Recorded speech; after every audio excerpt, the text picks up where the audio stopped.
Hai, Assalamualaikum. It's me Syafinas and welcome back to Pukul 3 Pagi. Sebut je nama Masuri, kita semua tahu tentang sumpahan Padang Jarak Padang Tekukur di Pulau Langkawi.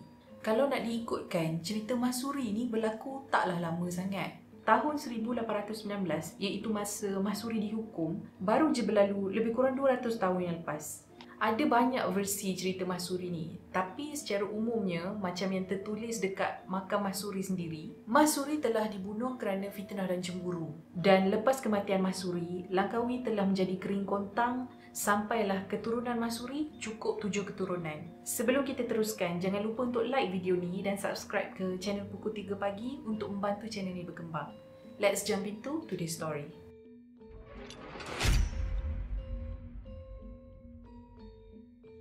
Masuri dilahirkan oleh pasangan Pandak Mayah yang berasal dari Indonesia dan Endak Alang atau Mak Yah yang berketurunan Cina di Kampung Mawar, dan masa tu Langkawi masih lagi dikenali sebagai Langkapuri. Dikatakan selepas kelahiran Masuri, rezeki keluarga Pandak Mayah semakin hari semakin bertambah. Hasil sawah padi yang dikerjakan oleh Pandak Mayah menjadi-jadi. Pandak Mayah ni dia terjumpa lubuk sarang layang-layang dan hasil daripada lubuk ni dia jual pada pedagang-pedagang di Pulau Pinang.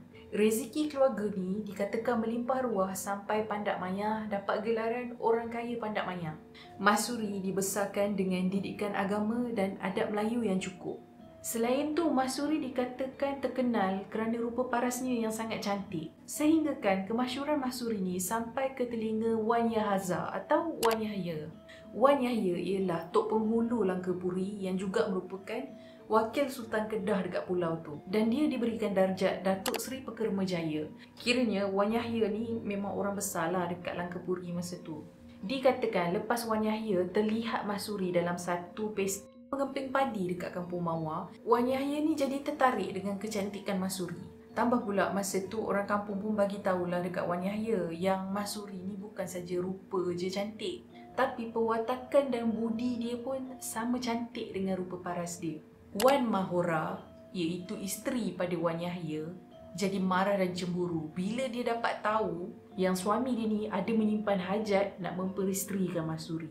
Pada masa yang sama, adik pada Wan Yahya, iaitu Wan Darus, juga menyimpan hajat yang sama untuk menikahi Masuri. Last-last bila Wan Yahya ni dia fikir-fikirkan balik, dia jadi tak sampai hati nak lukakan hati isteri dia Wan Mahora yang dah banyak berkorban untuk dia dan tolong dia mentadbir Langkapuri. Tambah pula Wan Yahya pun nak jaga nama dia sebagai orang besar dekat Langkapuri. Jadi Wan Yahya pun merestui perkahwinan Wan Darus dengan Masuri. Wan Darus ni pun diminati oleh ramai gadis dekat Langkapuri pada masa tu. Sebab Wan Darus ni dikatakan seorang yang mempunyai rupa paras yang tampan dan dia juga seorang pahlawan yang hebat bersilat dan handal menggunakan senjata.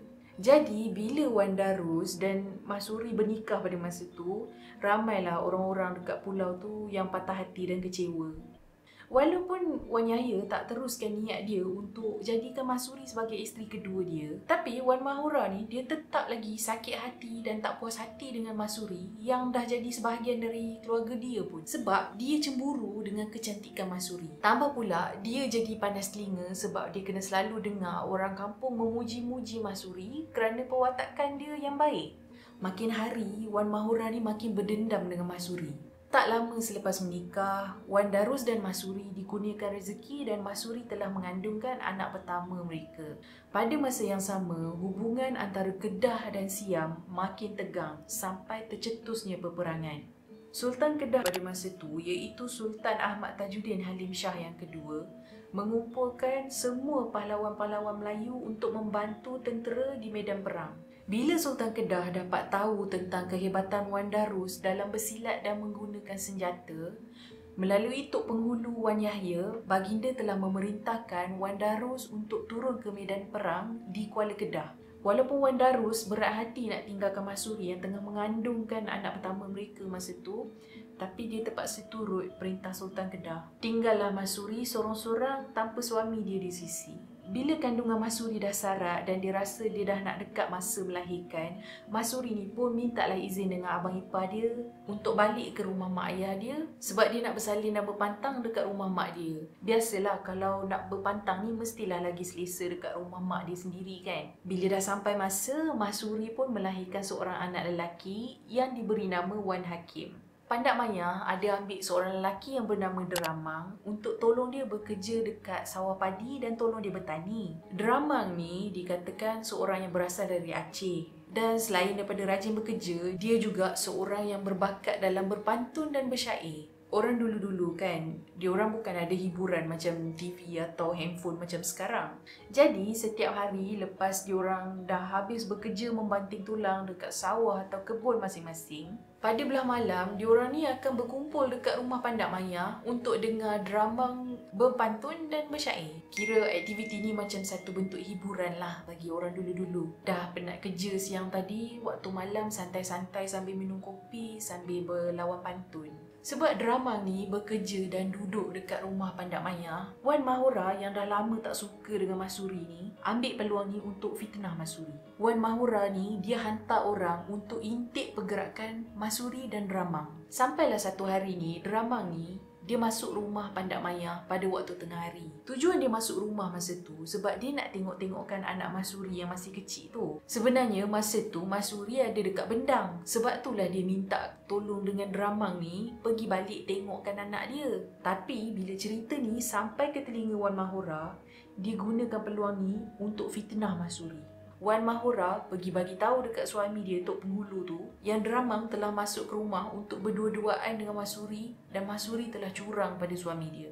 Wan Yahya yang sangat pentingkan nama baik dan kedudukan dia sebagai orang besar dekat Langkapuri tu terus bertindak melulu dan menangkap Mahsuri. Deramang pula cuba melarikan diri untuk selamatkan nyawa dia. Tapi malangnya dia berjaya ditangkap oleh Panglima Wan Yahya dan dia terus dibunuh. Lepas Mahsuri kena tangkap pula, dia telah diseret sampai ke Padang Mak Sirat. Ada juga versi yang mengatakan Deramang pun dibawa ke Padang Mak Sirat sekali dengan Mahsuri dan dia mati kena sula. Pandak Maya dengan Mak Endak mestilah terkejut bila dengar anak diorang kena tangkap. Pasangan suami isteri ni merayu-rayu kat Wan Yahya untuk lepaskan anak diorang. Sampaikan diorang sanggup tawarkan semua harta kekayaan diorang demi nak tebus balik Mahsuri. Tapi Wan Yahya ni dah tak nak dengar cakap siapa-siapa dan lagi percayakan Wan Mahura. Bagi dia, takkanlah Wan Mahura ni sanggup fitnah Mahsuri. Sedangkan Mahsuri ni bukannya orang lain, ahli keluarga dia orang juga. Jadi takkanlah Wan Mahura ni sanggup buat cerita yang boleh bawa malu pada keluarga dia orang. Bila dah sampai di Padang Mak Sirat, Mahsuri telah diikat pada sebatang pokok dan masa ni memang ramai orang berkumpul dekat situ untuk tengok hukuman ke atas Mahsuri. Tapi masa ni ada benda pelik yang jadi.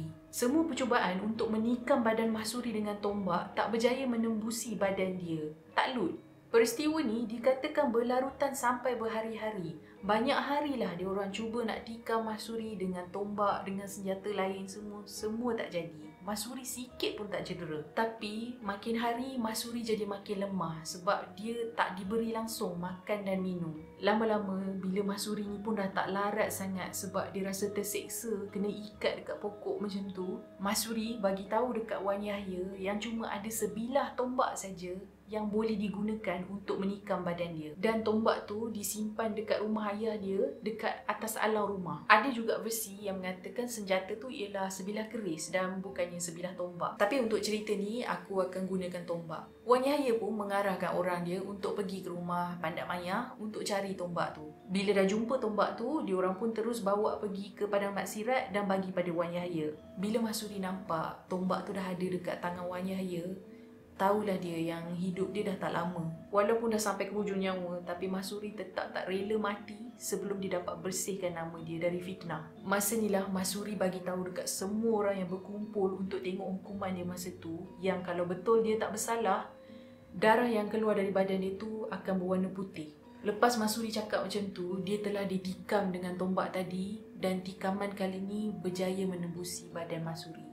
Masa ni, semua orang termasuk Wan Yahya tengok yang darah yang keluar dari badan Mahsuri memang berwarna putih dan bukannya merah. Lepas kena tikam ni lah, dengan sisa nyawa yang ada, Mahsuri telah mengutuk bumi Langkawi akan menjadi padang jarak, padang terkukuh selama 7 keturunan. Wan Yahya menyesal sebab dia dah bunuh isteri pada adik dia sendiri tanpa usul periksa. Tapi segala-galanya dah terlambat. Pandak Maya dengan isteri dia bawa balik Masuri dan jenazah dia dimandikan menggunakan air telaga yang dikatakan digunakan oleh Masuri sejak dia kecil lagi sebelum Masuri dikebumikan. Sekarang telaga itulah yang kita kenali sebagai Telaga Masuri. Seminggu lepas peristiwa Masuri dibunuh, Wan Darus pun balik ke Langkawi lepas Kedah gagal menewaskan Tentera Siam. Lepas Wan Darus dapat tahu apa yang abang dia dan kakak ipar dia dah buat pada arwah isteri dia, Wan Darus memang merajuk sangat-sangat dan dia terus bawa anak dia Wan Hakim yang masih kecil masa tu bersama-sama dengan ibu ayah Masuri untuk terus keluar dari Langkawi. Lepas daripada tu memang diorang dah tak balik lagi dah kat Langkawi. Tak lama lepas tu Tentera Siam sampai ke Pulau Langkawi. Masa ni, Wan Yahya arahkan orang kampung untuk kumpul beras dekat satu tempat dan tanam beras dekat tapak tu supaya beras simpanan diorang tak jatuh ke tangan musuh. Tapi, serangan Tentera Siam ke atas Langkawi memang sangatlah dahsyat. Banyak rumah-rumah terbakar, termasuklah tapak persembunyian beras tadi. Tapak ni lah dan tempat ni lah yang kita kenali sebagai beras terbakar sampai sekarang. Wan Yahya telah dibunuh oleh Tentera Siam dan mayat dia dicampak ke Sungai Langkanang. Wan Mahura pula ditangkap untuk dijadikan hamba sebelum akhirnya dia pun mati kena bunuh. Dikatakan akibat dari sumpahan Masuri tadi, Langkawi tak henti-henti ditimpa malapetaka. Selepas serangan Tentera Siam, keadaan dekat Langkawi dikatakan jadi makin teruk sebab hujan tak turun sampai bertahun-tahun lamanya. Sampaikan tanah dekat Langkawi jadi kering kontang dan penduduk dekat situ tak dapat nak bercucuk tanam. Sampai ada yang kata masa tu jumlah kerbau lagi banyak daripada jumlah orang sebab ramai penduduk Langkawi dah pindah keluar dari pulau tu. Anak Wan Yahya dan Wan Mahura, iaitu Wan Ali, telah digantikan sebagai Tok Penghulu Langkawi bagi mengganti ke tempat ayah dia. Tapi Wan Ali pun tak berjaya makmurkan balik Pulau Langkawi disebabkan oleh serangan lanun dan kejadian jenayah yang berleluasa. Dikatakan kutukan Masuri ke atas Pulau Langkawi akhirnya berakhir selepas lahirnya keturunan Masuri yang ketujuh. Lepas tu barulah Pulau Langkawi jadi aman dan damai balik. Macam yang kita tahu sekarang ni, Langkawi dah jadi salah satu pusat pelancongan yang utama dekat dunia dan Langkawi menerima lebih kurang 3 juta pelancong setiap tahun. Sebelum global situation tu lah kan.